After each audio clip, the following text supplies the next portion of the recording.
Айран, растительный май, сахар плюс қара ергенге чейин аралаштырабыз.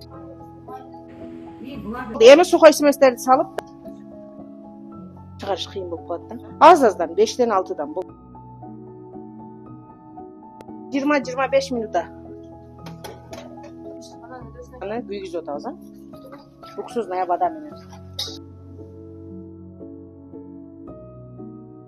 Зор болот кекстер техникасы баягыга эле окшош.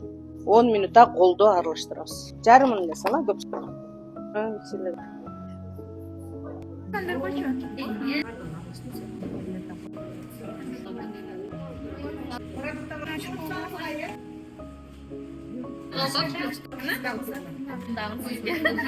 Бүгүнкү сабагыбыз аягына чыкты.